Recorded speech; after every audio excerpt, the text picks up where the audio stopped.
jalqabarratti hanga ta'e dubbatameera. Haa ta'u isii kana qalbiidhaan keessaa fudhadhaa. Waliigalatti wanni beekuu qabnu Rabbii ajajamuun, xaa'aan, sodaan Rabbii barakaa qaba waa hunda keessatti. Barakaa hayaata keenyaaf qaba. Rizqii keessatti barakaa qaba. Ilmaan keessatti barakaa qaba. Utuu ummanni Rabbii isaanii sodaatani, utuu ummanni hundi Rabbii ajajamani, barakaa samii lafaatti banna jechuun quraana isaa keessa jira. Lafatahnaa calayhim barakaatin min assamaa'i wal ard. Nasabsiibnaanan qabe malee silaa barakaatu gadi rooba jedha Rabbi. Rahmata danuutu argama. Duniyaa irrattis argama, aakhiraattis itti fayyadama. Akkuma kana maasiyaan immoo badii hojjechuun salphina, kufaatii, عذاب بيا لماتي دنياتس آخراتس إن الدنيا سينا أصدر درب هندن التكاسير رب سينا يجبا أمتهم لكبن أمتك أبين كبن أمتا أنغو يجبا كبن والرواب الليساني بدي ساني تيم بدن Rabbi tokko tokko nutti dubbateera. Suuraa quraanaa akka Huud, A'raaf,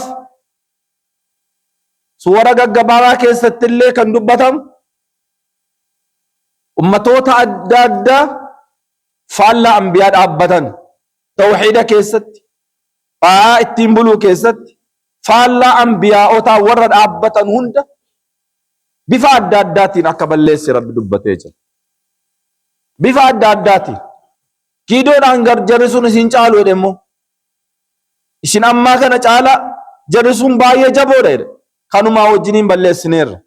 Jarri amma siin falman kun tokko kudhanaffaa jaraayyuu hin gaanu jedhe waan jara sanaa kennine dandeettii jara sanaa kennine qabeenya jara sanaa kennine tokko kudhanaffaa jaraayyuu hin gaanu jedhe. وكذب الذين من قبلهم وما بلغوا معشار ما آتيناهم فكذبوا رسلي فكيف كان نكير. أكنتون والراس دراس إرقمتو تساني سبسيساني فالله ديماني جرن جرى أما كنغرو وشري توكو كدنا فجر سون كبنونغانو إرقمتو توكو سبسيساني ديبين اتكني ما لكتا إيغا كما قميلالي كيسوسا مما الفكات تركان فين تفد وانا كميتي فكيف كان نكير رب سبحانه وتعالى.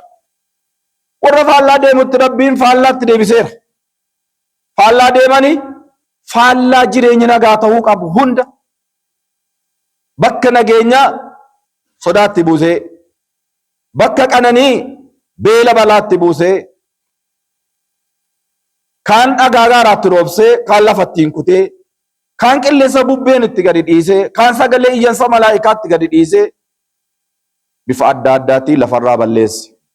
An waattiin balleessin immoo jara balleessee naanidha. Fakullan akhadnaa bidhanbih. Tokko tokkoon ummata as dura darbanii waa balleessan badii isaaniitiin qabnee jira. Kaan dhagaatti gadhiifne. ومنهم من أرسلنا عليه حاصبا ومنهم من أخذته الصيحة. Ni kaan iyyansa malaayikaa wayii qabee dhumani. Jagaan lafattiin kunne sakaan hin garraqne. Gosa adda addaatiin azaaba adda addaatiin balleessinee jirra. Garuu nun balleessine ofiin jaran tuqne jaratoo balleessa jaratoo yakka hojjete jedha Rabbi. Yakkarraa Rabbi nu haa eegu. Dhambiin ummanni ittiin bade maalinni yaa biyya? Ni jabaan wanjalli jarri ittiin badan inni jabaan maalinni? Tokko Rabbitti shaarrakanii Rabbitti kafaranii badani. Kufriin Rabbitti shaarrakuun faallaa ergamaa Rabbiin ergate sanaa deemuun sababa badiisa ummataa ta'e. Warri najaa ba'es immoo jira. Jarri saatuma sana keessa saatuma balaan dhufu sana keessa kan najaa ba'e jira. Fakkeenyaaf gaafa jara Luuxitti balaan bu'u halkaniin keessaa fi addoo jedhamee ergaan itti himame dura bu'e. Nabiyyi sanatti ba'i keessaa halkanii yeroodhaan ba'e jedhame.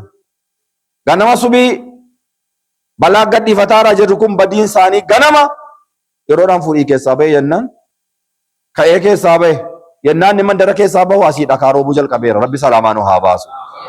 Akkanatti uummata sana balleessa. Warra kana immoo warra imaana qaban immoo sababa imaanaa min barakati imaani wa tawxiid barakaa imaanii qabu tawxiidii qaburraa najaaba rabbi jara baase halaakara rabbi isaan salphinarraa rabbi isaan oolche jara kaan immoo hin balleesse. Kanaaf fagoo leettanii moo eeginaa jedha.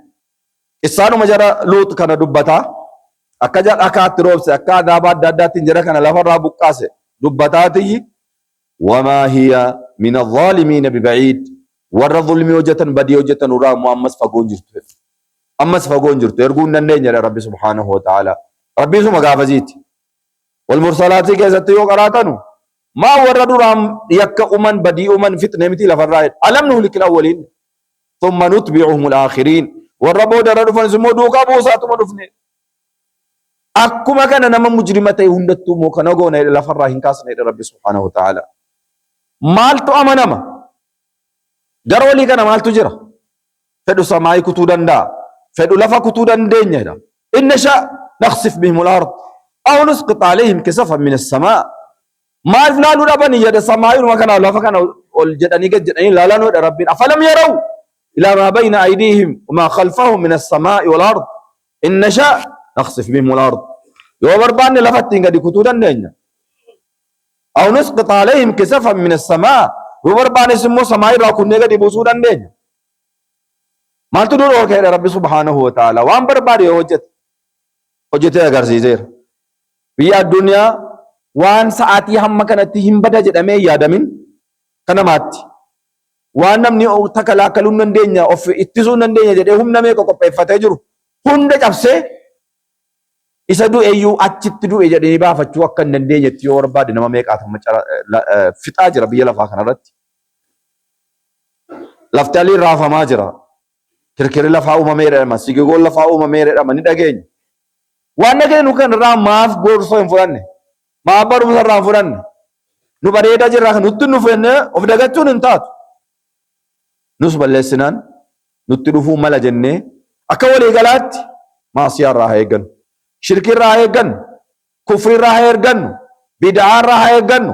Tolfata waan faallaa nabiyyi Muhammad sallallahu alaihi wasallam warri bid'aa hojjetu warri bid'aa irratti hirmaatu faallaa nabiyyi Muhammad deemuu ta'uu isaa beeku. Gaafa guyyaa akhiraa yeroo hawdii rasuulaa inni sunnaa isaanii hordofee dhugu inni karaa faallaa deeme immoo irraa ari'atama nabiyyi Muhammad dubbataniiru sallallahu alaihi wasallam. Kanaaf yakka waan jedhame hundarraa hattaa si xiqqoo illee tuffatinaa. Iyyakum muhaqqaraati dhunuub wanjala tuffatamtu siin kun uumamee jedhamee hojjetamu dhiisaa siyyuu. Abbaa faallaa deemaartan ulaalaa malee eenyuun faallessitanii deemaartu of laalaa malee wanjalattiin kun xiqqoodhaan laalinaa. Maasiyaa kamirraayyuu hannarraa, saamicharraa, khiyaanaarraa, wal jibbuurraa, wal hassaduurraa, walitti kooruurraa, walitti naqaarraa, komiirraa, sobarraa wanjala kamirraayyuu nama isatti toobbatee isatti deebi'u Rabbi nu haa taasisu. Badii kamirraa hamma dandeenya badiirraa eeggachuu xaa'aa hojjechuu ajaja Rabbi ajajamne ayyee hojjechuu dhoowwamne ishi dhiineerraa fagaachuu kanatu nurraa eegama ummatul islaam. Yoo akkana taane malee milkoofnu nama waan ajajame hojiirra oolchee waan dhowwames dhiisee hadhas bor guyyaa akhiraattis nama milkaa'u Rabbi nu haa taasisu. Nama waan dhaggeeffateen fayyadamu Rabbi nu haa taasisu.